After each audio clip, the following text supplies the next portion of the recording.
చాలా నమ్మకంగా ఉంది మ్యామ్. ఆంధ్రప్రదేశ్ని అయితే స్వర్ణాంధ్రప్రదేశ్గా మారుస్తారనే నమ్మకం కూడా ఉన్నది. పవన్ కళ్యాణ్ గారికి వ్యక్తిగతంగా బేస్ ఫాలోయింగ్ ఉంది, ఫ్యాన్ ఫాలోయింగ్ ఉంది, సొంత చరిష్మాతో ఆయన ఎమ్మెల్యే అయ్యారు.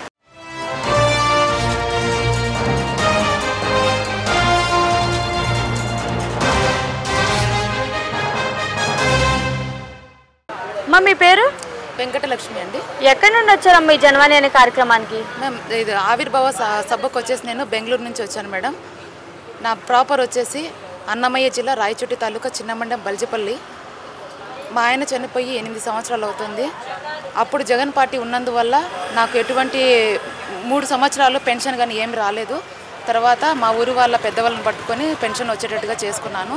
నాకు 2 ఆడపిల్లలు మ్యామ్. కాకపోతే మా ఆయన చనిపోయి 8 సంవత్సరాలు అయినందువల్ల పిల్లల ఎడ్యుకేషన్ వల్ల చాలా ఇబ్బంది పడుతున్నాను. నాకు సొంతంగా ఇల్లు కానీ ఎటువంటి ప్రాపర్టీస్ కానీ ఏమీ లేవు. పాప అయితే 90% ఉత్తీర్ణరాలైంది. దయచేసి నాకేమైనా పవన్ సార్ హెల్ప్ చేస్తారన్న ఉద్దేశంతో నేను 4 రోజులుగా ఇక్కడే వెయిట్ చేస్తున్నాను. కాకపోతే మేము బెంగళూరులో ఉన్నందువల్ల పాపకి ఏ ఎడ్యుకేషన్ లోన్ తీసుకురావడానికి కష్టం అవుతుందని ఇక్కడ వాళ్ళు చెప్తున్నారు. నాకు ఏదైనా సహాయం చేయండి సార్ అని నేను కోరుకుంటున్నాను.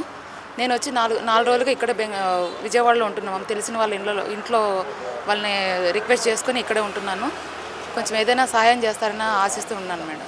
అంటే మీరు బెంగళూరు నుంచి ఇక్కడ వరకు వచ్చారు. మీ పాపకి ఏదన్నా ఎడ్యుకేషన్ పరంగా హెల్ప్ చేయాలి, మెరిట్ స్టూడెంట్ కాబట్టి ఉద్దేశంతో వచ్చినాను మేడం. అమ్మ మరి కూటమి ప్రభుత్వం వచ్చింది. ఈ కూటమి ప్రభుత్వం వచ్చిన తర్వాత పిల్లలు చదువుకునే పిల్లలు ఎవరైతే ఉన్నారో వాళ్ళు ఎటువంటి ఇబ్బందులు పడకూడదు, ఏ కారణం చేత కూడా చదువులు అనేది ఆగకూడదు అని చెప్పేసి అని అంటున్నారు కదా. నిజంగా మరి మాటల వరకు అంటారా, చేతుల్లో కూడా చూపిస్తారంటారా? చేతుల్లో చూపిస్తారన్న నమ్మకంతోనే నేను వచ్చినాను మేడం. బ్రహ్మంగారి కాలజ్ఞానంలో కూడా ఆయన చెప్పారు, పవనుడు వచ్చేనయ్యా అనే నమ్మకంతోనే నేను ఇక్కడికి వచ్చాను, ఆయన సహాయం చేస్తారనే ఉద్దేశంతో. ఇప్పుడు నా పరిస్థితి ఎలా ఉందంటే 2 ఆడపిల్లలు, మా అత్తగారు ఉన్నాను మేడం. ఏ మగ దిక్కు లేదు నాకు. ఏ మగతోడు లేకోకుండానే 8 సంవత్సరాలుగా నేను జీవితాన్ని గడిపిస్తున్నాను. మా పిల్లలకి ఏదైనా ఎడ్యుకేషన్కి సహాయం చేస్తారని నమ్మకంతో నేను ఇక్కడ వచ్చినాను మ్యామ్. 2 కూడా 90% ఉత్తీర్ణులతో పాస్ అవుతున్నారు, బాగా చదువుతున్నారనే. మధ్యలో చదువు ఆపకూడదనే ఉద్దేశంతోనే నేను ఇక్కడికి వచ్చాను మేడం. ఓకే, ఎలా ఉందమ్మా కూటమి ప్రభుత్వం వచ్చి 9 నెలలు అవుతుంది కదా. ఈ 9 నెలల పరిపాలన అనేది చూసుకుంటే ఎలా అనిపిస్తుంది? చాలా నమ్మకంగా ఉంది మ్యామ్. ఆంధ్రప్రదేశ్ని అయితే స్వర్ణాంధ్రప్రదేశ్గా మారుస్తారనే నమ్మకం కూడా ఉన్నది. ఆడవాళ్ళకి కానీ ఎటువంటి ఇబ్బంది కలగకుండా ఆయన ముందుండి మమ్మల్ని నడిపిస్తారనే ఉద్దేశంతో నమ్ముతున్నాను. అలాగే మీరు బెంగళూరు నుండి ఇక్కడ వరకు వచ్చారు కదమ్మా, అసలు ఎవరైనా చెప్పారా మీకు పలానా దగ్గరికి వెళ్ళండి పవన్ కళ్యాణ్ గారు న్యాయం చేస్తారు? చెప్పారు మేడం, నేను కనుక్కొని వచ్చాను మేడం. దారం అనిత గారు అనేసి మదనపల్లిలో తెలిసిన వాళ్ళు ఉన్నారు. మేడం తరపు నుంచే నేను ఇక సభకి కూడా అటెండ్ అయ్యాను. మేడం అడిగేసి నేను ఇక్కడికి వచ్చి రిక్వెస్ట్ చేసుకుంటున్నాను. మా పాపకి ఈ విధంగా ఎడ్యుకేషన్కి హెల్ప్ చేస్తారని, ఆర్థిక సహాయం చేస్తారని నమ్మకంతో వచ్చాను. అమ్మ స్టడీస్ పరంగా మరి నిజంగానే పవన్ కళ్యాణ్ గారు మీలాంటి వాళ్ళని గుర్తించి అంటే మంచి టాలెంట్ ఉన్న స్టూడెంట్ అని అంటున్నారు కదా. సో మీ పాపకి ఏదన్నా ఒక మంచి భవిష్యత్ అనేది ఇప్పిస్తారని నమ్మకం ఉందా? ఆయన వల్ల జరుగుతుందనే ఉద్దేశంతోనే నేను వచ్చినాను మేడం. ఆయన పైన 100 కాదు 200% నమ్మకంతో, ఆయన ఆడవాళ్ళకి ఎడ్యుకేషన్కి హెల్ప్ చేస్తారని నమ్మకంతోనే నేను ఇక్కడికి వచ్చినాను మేడం. ఒక మాటలో ఏం చెప్తారమ్మా పవన్ కళ్యాణ్ గారి గురించి? జై పవన్ అన్న, జై జనసేన. మీ పేరు? నా పేరు డాక్టర్ రాంబాబు అండి. ఓకే, రీసెంట్గా చూసుకుంటే జగన్మోహన్ రెడ్డి గారు పవన్ కళ్యాణ్ గారిని విమర్శించారు. అసలు ఆ మనిషి కార్పొరేటర్కి ఎక్కువ, ఎమ్మెల్యేకి తక్కువ, జీవితకాలం మొత్తంలో చూసుకుంటే ఒక్కసారి ఎమ్మెల్యేగా గెలిచాడు అని చెప్పేసి చాలా ఎగతాళి చేసి మాట్లాడాడు కదా. దీని మీద మీ అభిప్రాయం ఏంటి మేడం? ఇప్పుడు జగన్మోహన్ రెడ్డి గారు సీఎం ఎలా అయ్యారు, అసలు గుడ్ విల్ ఎలా వచ్చింది, ఫేస్ వాల్యూ ఎలా వచ్చింది? రాజశేఖర రెడ్డి గారు గాడ్ ఫాదర్, రాజశేఖర రెడ్డి గారు లేకపోతే జగన్మోహన్ రెడ్డి గారు ఎలా వచ్చారండి? సో పవన్ కళ్యాణ్ గారికి వ్యక్తిగతంగా బేస్ ఫాలోయింగ్ ఉంది, ఫ్యాన్ ఫాలోయింగ్ ఉంది, సొంత చరిష్మాతో ఆయన ఎమ్మెల్యే అయ్యారు. సో దానికి దీనికి కంపారిజన్ లేదు. అలాగే జగన్ 2.0 అంటున్నాడు కదా. జగన్ 2.0 మనం చూసాం మేడం. 19-24 2.0లు 2.6లు అప్పుడు పడ్డ కష్టాలు ఇబ్బందులు మళ్ళీ రావాలని ఎవరో కోరుకోవట్లేదండి. మరి ప్రభుత్వం రెడ్ బుక్ని అడ్డం పెట్టుకొని రెడ్ బుక్ పరిపాలన చేస్తుంది అని అంటున్నారు కదా. రెడ్ బుక్ని అడ్డం పెట్టుకుని రెడ్ బుక్ పరిపాలన చేస్తుంది అనే దాన్ని నేను యాక్సెప్ట్ చేయట్లేదు.